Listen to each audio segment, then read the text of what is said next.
पुनः आपको मेरे इस यूट्यूब चैनल में स्वागत करता हूँ आपका।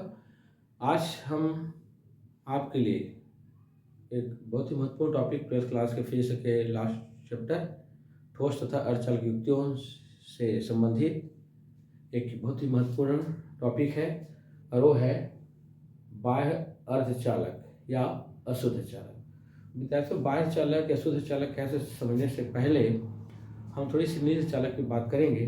देखिए क्या होता है कि जो निज चालक होता है या शुद्ध चालक जो होता है, इसकी जो चालकता है वो ताप पर निर्भर करता है।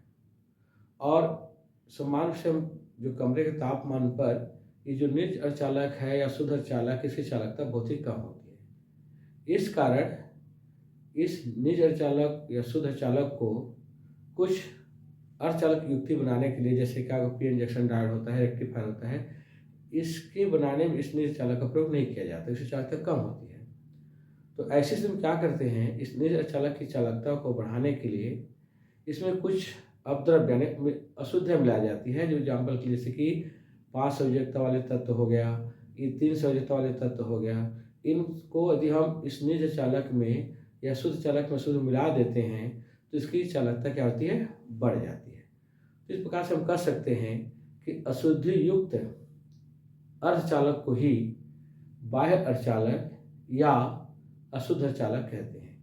या इसको हम अच्छे शब्दों में ऐसे बोल सकते हैं कि बाह्य चालक वह चालक होता है जिसमें शुद्ध अर्धचालक में 5वें समूह के तत्व या तीसरे समूह के तत्व अशुद्ध मिला दिया जाता है, तो जो अर्धचालक हमें प्राप्त होता है उसे हम बाह्य अर्धचालक या अशुद्ध चालक कहते हैं। और ये जो बाह्य चालक है या जो अशुद्ध अर्धचालक है, ये 2 प्रकार के होते हैं, जो मैं आपको पहले से लिख दिया यहाँ पर। एक होता है N प्रकार के अर्धचालक और दूसरा होता है P प्रकार के अर्धचालक। तो हम यहाँ पर सबसे पहले शुरुआत करेंगे N प्रकार के अर्धचालक की। तो देखिए विद्यार्थियों, N प्रकार का अर्धचालक क्या होता है, इसकी परिभाषा बहुत सिंपल है कि यदि शुद्ध जर्मेनियम क्रिस्टल में 5 संयोजित तत्व जैसे कि आर्सेनिक है, एंटीमनी है, फास्फोरस है, मिला दिया जाता है, तो जो अर्धचालक हमें प्राप्त होता है उसे हम N प्रकार के अर्धचालक कहते हैं। N प्रकार के अर्धचालक को दाता प्रकार के अर्धचालक के भी नाम से जाना जाता है। तो N प्रकार के चालक जब हम बनाते हैं तो इसकी चालकता कैसे बढ़ जाती है, इसको समझने के लिए हम इस क्रिया विधि के लिए इस डायग्राम पर विचार करते हैं। तो इसे डायग्राम आपको बुक से हट कर हो सकता है, इससे ये मत लीजिएगा कि बुक में हमारा अलग चित्र बना हुआ है, यहाँ अलग चित्र बना, ऐसा कुछ नहीं है। आप जो है इस चित्र को बस आपको समझना है। देखिए क्या है, हम N प्रकार चालक के समझने के लिए हम यहाँ पर क्या किए हैं कि शुद्ध जर्मेनियम में हम 5 संयोजित तत्व जैसे कि एंटीमनी की अशुद्धि हमने मिलाया है। हम जानते हैं एंटीमनी के बाह्यतम कक्ष में 5 इलेक्ट्रॉन होते हैं।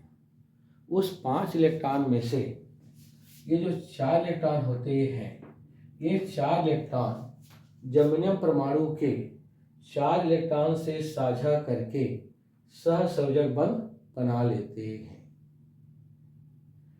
लेकिन 4 इलेक्ट्रॉन एंटीमनी के 4 इलेक्ट्रॉन तो सहसंयोजक बना लेते हैं, लेकिन एंटीमनी के 1 इलेक्ट्रॉन को सहसंयोजक बनाने के लिए कोई स्थान नहीं मिल पाता है। अर्थात अशुद्धि मिलाते ही 1 इलेक्ट्रॉन मुक्त हो जाता है, गति करने के स्वतंत्र हो जाता है। और ये इलेक्ट्रॉन जब गति करता है तो इस चालकता बढ़ जाती है। और जब हम इस अर्धचालक को किसी बाह्य स्रोत से उष्ण ऊर्जा दे देते हैं या ये प्रकार से हम ये कर सकते हैं कि विभवांतर भी लगा देते हैं, तो उस स्थिति में क्या होता है कि ये सहसंयोजक टूट जाते हैं और सहसंयोजक टूटने से इलेक्ट्रॉन मुक्त होते हैं, फिर इलेक्ट्रॉन मुक्त हो जाएंगे। लेकिन जब इलेक्ट्रॉन मुक्त होकर जिस स्थान को छोड़ते हैं ना, वहाँ पर एक रिक्त स्थान बन जाता है जिसको हम होल कहते हैं, जो हमने पहले वीडियो में बता दिया आपको। और यह होल क्या होता है, धनाशित होता है। अब ये होल क्या करेगा, अपने निकटतम परमाणु से इलेक्ट्रॉन लेगा, उसे भरने का प्रयास करेगा, जिससे यहाँ पर एक नया होल तैयार हो जाएगा और यही किस्में लगातार चलती रहती है। और इलेक्ट्रॉनों की अधिक संख्या में गति करने के कारण इस अर्धचालक की विद्युत चालकता बढ़ जाती है। तो चूंकि देखिए आप देख रहे हैं कि इस अर्धचालक में 2 इलेक्ट्रॉन दिखाई दे रहा है, एक होल दिखाई दे रहा है। मतलब यहाँ पर n प्रकार के अर्धचालक में बहुसंख्यक, जिसकी संख्या ज़्यादा हो रही है, बहुसंख्यक आवेश के रूप में इलेक्ट्रॉन कार्य करता है और अल्पसंख्यक आवेश के रूप में होल कार्य करता है।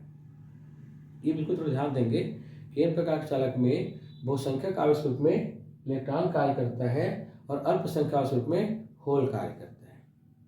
और वास्तव में ये चूंकि इलेक्ट्रॉन को तुरंत शुद्धि मिलाते हैं, चूंकि इलेक्ट्रॉन को ये बाहर निकाल देता है, दान कर देता है, इस कारण इसको हम कहते हैं ताता प्रकार के अर्धचालक। अब यहाँ पर थोड़ा ध्यान देने की बात है, इसको हम n प्रकार के चालक ही क्यों बोलते हैं। हमारे इंग्लिश में तो ABCD बहुत सारे लेटर होते हैं, लेकिन पर्टिकुलर में n को चॉइस किया है। उसका रीजन यही है कि चूंकि देखिए यहाँ पर बहुसंख्यक आवेश के रूप में इलेक्ट्रॉन कार्य करता है और इलेक्ट्रॉन में एक प्रकार से नेगेटिव चार्ज होता है, ऋणात्मक चार्ज होता है। तो n का मतलब वही ऋणात्मक प्रकार के अर्धचालक, मतलब इसमें ऋणात्मकता, इसमें इलेक्ट्रॉनों की अधिकता अधिक होती है। इस कारण इसको हम कहते हैं n प्रकार के अर्धचालक अर्थात नेगेटिव प्रकार के। जैसे p प्रकार के आप में आएंगे तो पॉजिटिव प्रकार के चालक के नाम से भी इसको जानते हैं।